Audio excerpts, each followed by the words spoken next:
Well, tonight we're in Psalm 101. And generally speaking, the context is what David would do when he comes into power. That is, when he rules in Israel. And so it's a great psalm about leadership, the kind of leadership that is necessary and that has character and integrity, honesty. So let's look at the psalm. And as we read Psalm 101, I want you to notice how oftentimes David says, I will. In fact, he says it 8 times what he was going to do when he came in power. Now remember, in any position of leadership, these kind of things, these qualities are necessary to be good leadership. So, beginning in Psalm 101 tonight, in verse number 1, David starts by saying, I will sing of mercy. Of course, mercy is absolutely necessary at times. We need to have compassion in leadership. We don't want harsh leadership, men who are indifferent to people.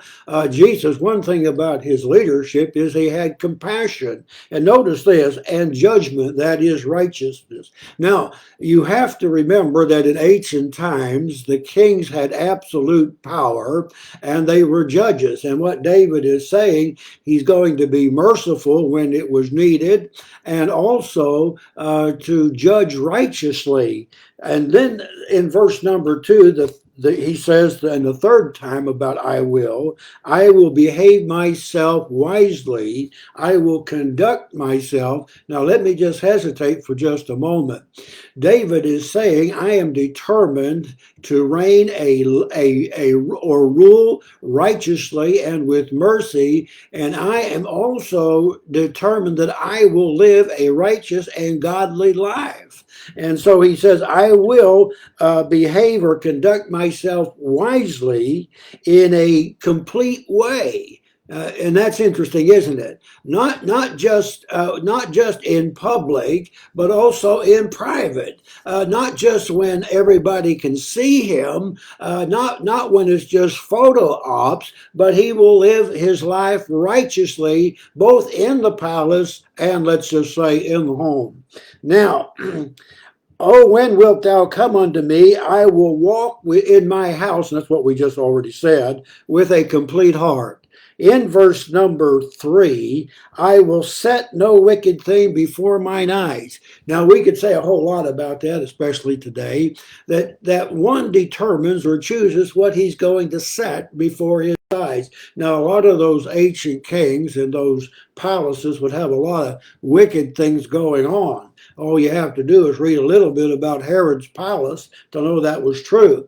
But it's interesting, I think, that living a righteous life, we choose what we're going to set before our eyes. Job said one time, I had made a covenant with my eyes. He was determined not to put things that were not good in front of his eyes. Of course, we could say a lot about the media today and all the stuff that's on the silver screen about what some people are putting before their eyes.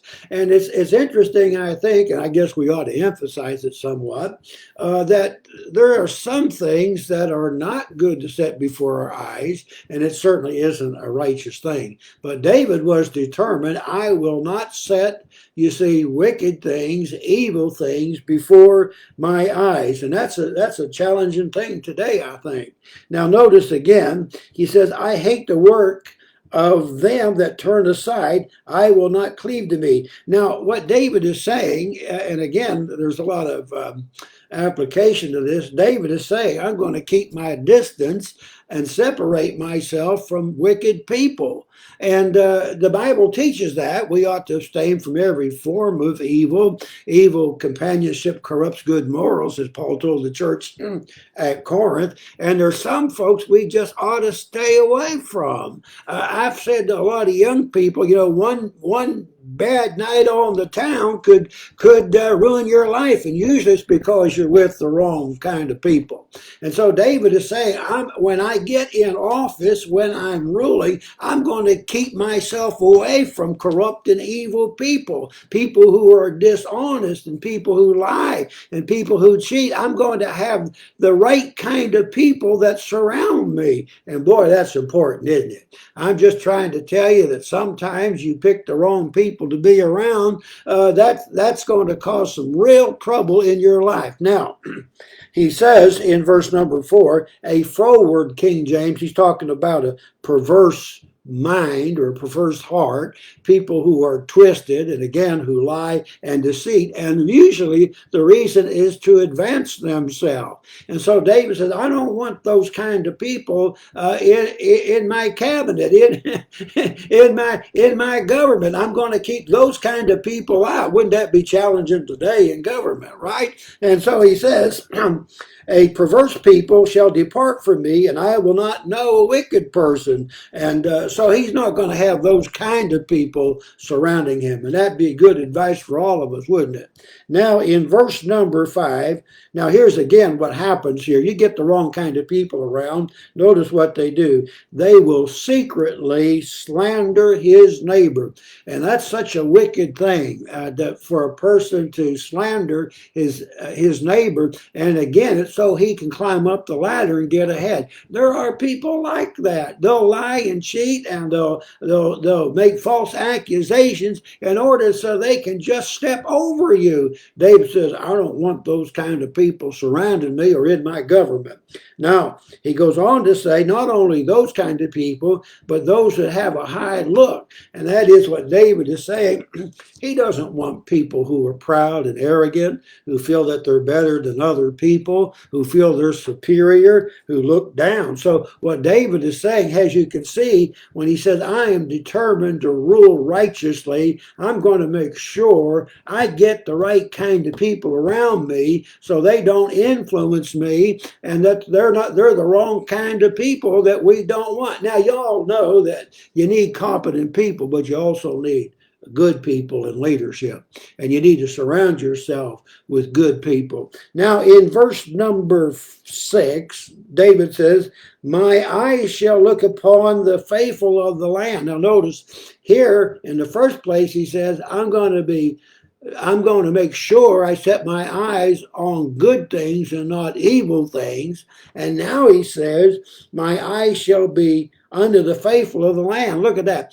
Again, you see, he's not looking for the proud and those who are in high places, but he's looking for faithful people that are in the land. And I get the idea, don't you? He's looking for just good, ordinary, common people who are honest. And then he says that they shall dwell with me. Now remember, in this psalm, so we don't forget, that David is talking about what he's going to do when he comes into power and he rules over the nation. And he's going to rule righteously, and he's going to be a godly, pious person. Get a godly man in office like that, and the country will prosper. And I'm going to make sure I get the right kind of people surrounding me. And that's why he goes down to even the people of the land, because there's some good soil there. And then he goes on to say, he that walketh in a complete way, they shall serve me. Now, number 7. David says, he that worketh deceit shall not dwell in my house. And so he doesn't want those kind of people. Boy, if we had time to just go through the record in the Old Testament, people like Haman, who were corrupt and evil in government, who were advancing themselves by stepping over people, who would lie and cheat and even kill to get ahead. Boy, we don't need those kind of people, do we? What we need is good folks. Then David says this in verse 8. I will early destroy all the wicked of the land. Now, what does he mean?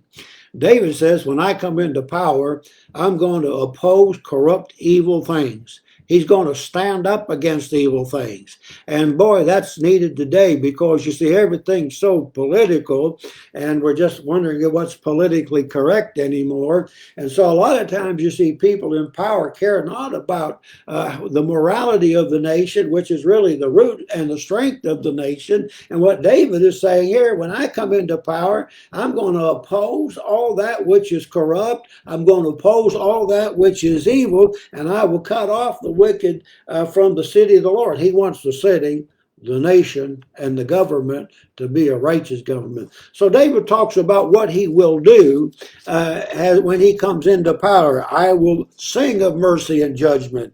I will behave or conduct myself. I will walk within my house with a perfect and complete heart. I will set no wicked thing before me. Then in verse number 4, I will not know a wicked person. I'm not going to let them surround me. I will cut them off, he said, and I will not suffer a high look. And he goes on to say, and I will oppose and destroy early, and that's a good time to do it, all that are wicked in the land. And so that's a tremendous psalm about leadership in government. It's a tremendous psalm about leadership in any position, whether we're talking in the church or whether we're talking in any place where leadership is absolutely necessary. He will be the right kind of leader, and he will have the right kind of people surrounding. Tremendous psalm. Tremendous psalm that could be preached in a lot of different ways. But that's a tremendous psalm that we ought to reflect upon and hope for that kind of leadership in America today.